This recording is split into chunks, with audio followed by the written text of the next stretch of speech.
Alrighty, I want to talk about a bit of a possible domino effect involving the Chinese property collapse.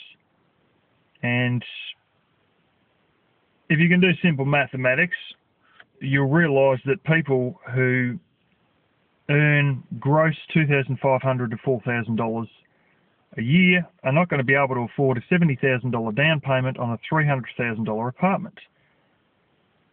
Fact of the matter is, a lot of these people in these factory jobs are still earning the same crap money they were 10 or 12 years ago. The fact of the matter is that while some Chinese are getting rich, it's often on the backs of the others getting ripped off. I've heard from at least 2 or 3 sources individually, not just coming from the same Chinese person, but from several different ones, that there's a bit of a fear that these people are going to eventually get jack of the fact that 12 years ago their boss was turning up with the arse out of his pants on a bicycle, and now he's turning up in Mercedes-Benz with a suit on. And they're still no better off, they're still living hand to mouth. I've heard stories of building sites, they usually take about 4 months to build the building that a factory's going to be assembled in. The giant shed. Anyway, at the end of the first week they say, when do we get our pay? We're going to get paid this week. Oh no, you get it at the end of the month. At the end of the first month they say, oh, well, if you paid you all your money now, you'd be so drunk you wouldn't turn up to work on Monday, so you're going to get the money at the end of the job. The 4 months turn up, they've been begging, borrowing and stealing off everybody, scraping by on a couple of blooming bowls of rice a day, and at the end of that 4 months, they lock the gates on them. Or they send the riot police after them and blast a bit of tear gas, or something crazy, and basically they don't get their money.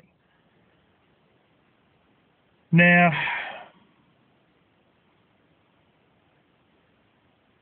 that's a danger in and of itself. Their property bubble, when it blows, is likely to stuff up the one good industry we've got, which is the mining industry. Hey, we had a good agricultural industry, and it is world competitive and it doesn't need subsidies to survive, but a certain element of the population likes to stuff up any chances of us, having a decent agriculture industry and making any money off that.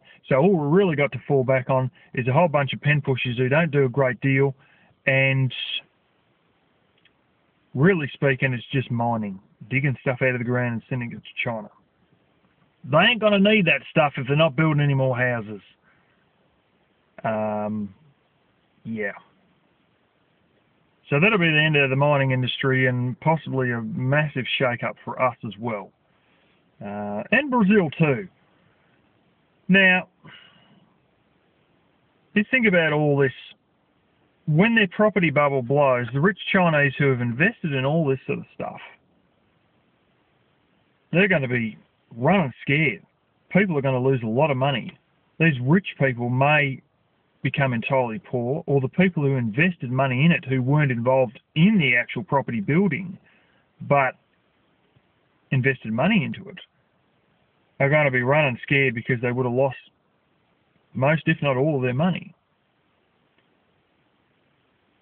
So all of a sudden, they'll be very fearful, and they probably won't.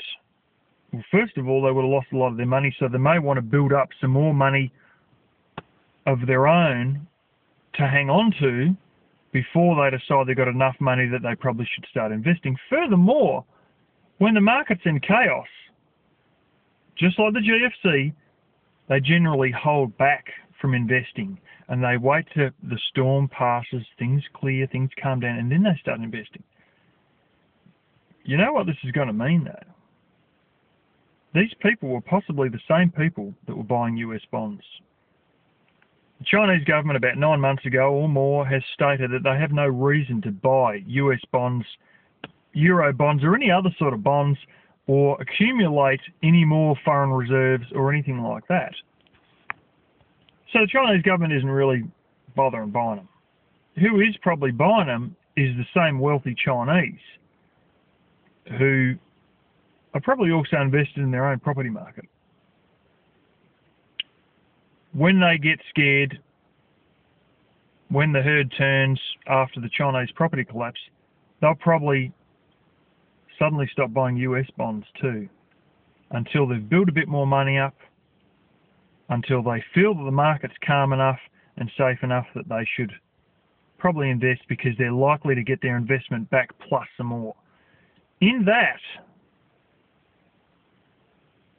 there may also be some people that want to get their money back because they lost so much in the property collapse and be selling the US bonds. They definitely won't be buying any more. They'll stop buying them, and not only that, they might even start selling them off. What's going to happen there? The whole little circus of the US government's debt problems are going to come home. The chooks are going to come home to roost. And the game will be up with that. In the bonds market, there is bucket loads and bucket loads and bucket loads. We're not talking 16.8 trillion, we're talking maybe, I forget what the figure was, about 145 trillion or something like that.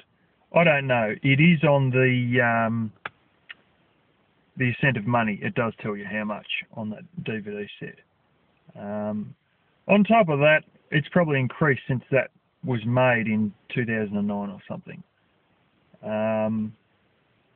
Now, there's another thing too. If the Federal Reserve lending rate goes up to 1.5 or 1.7% or something like that, the average Wall Street bank rate or average large bank rate will have to go up to 2%. If that hits 2%, it's also the end of the derivatives market, and the derivatives market is shot to bits. So there's a possibility that the Chinese property bubble could affect the bonds market, and that's if things get bad. If things get too good and they have to increase the interest rate, the derivatives market's shot. So either way, you're half stuffed, if not fully stuffed. If things get worse, it's likely to wipe out the bonds market. If things get better, it's going to wipe out the derivatives market. You know, the first property bubble was caused by a Scottish murderer running from the authorities in Scotland who fled to Holland. His name was John Baptiste, or Baptiste, as the French used to say it, and he fled to Holland, where he lived off his winnings at the gambling table and also learnt about the Dutch banking system, which was the best in the world at the time. In all that, he got this strange theory that he made up somewhere between the casino and the Dutch bank, and decided to go to France and push the idea of a Federal Reserve Bank. On top of that, there was a little property bubble in Louisiana. Nobody had gone to Louisiana, but they laid claim to that area anyway, the French did. And then he decided, you know what, we can start selling land there. And they had all these little nice paintings of that it's going to be a great area full of blooming produce and trade with friendly natives who we get along with well, who don't hit us all with bows and arrows and whatever.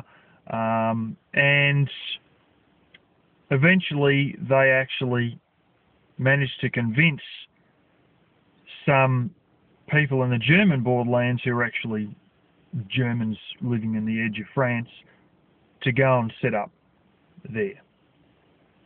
And when a whole stack of them died of malaria and a whole heap of other stories of blimmin' mosquitoes giving you malaria and humidity and alligators eating people alive and all that come back, well, yeah, that was sort of the end of that. And that scared a whole generation of Frenchmen off anything to do with the stock market and the share market. China's been poor for many years. My mum knows a Chinese bloke who was brought up on a starvation diet as a kid. I mean, he barely had enough to eat. He could not understand the concept of vegetarianism. He really thinks vegetarians are crazy because he's lived through near starvation as a kid. My Chinese boss has probably seen some pretty hard days in his childhood as well. I wouldn't be surprised. In all of that, these people have just experienced the stock exchange, the first generation that's really experienced a proper share market system and stuff like that. Will it scare a whole generation of Chinese off the stock exchange, off the share market? Because you got to understand that China's had a lot of currencies many years back that were fiat currencies that just went as flat as a tack very quickly. And they used to keep bringing them back, and they used to fall down in a hole every time they brought a fiat currency back. And this is going on for more than 100 years. But every time there was a gold currency in one part of the country, they were fine, they accepted it. But there's been numerous attempts at fiat currencies there that have fallen to bits. And maybe their trust in the stock exchange will be dented quite significantly. But either way, what I'm saying is, if it gets better, the derivative markets falls to bits. And if it gets worse, goodbye, United States government spending a lot of money. And it may be hello, gold-backed currency, goodbye fiat currency. It could do a lot of things. It could... The euro, I've seen a few things on the internet where there's a lot of British politicians and that who don't like the way the European Parliament's set up. The fact that you can have the main person running it is basically not elected and whatnot. And there's been quite an effort and quite a push, and it's even made the news, that there's been more people vote for the anti-Eurozone stuff than expected, and it's quite shocked some of the politicians in Brussels. It could end the euro as well with all this. But you'll never know until it happens. And until then, people, stock up on the silver.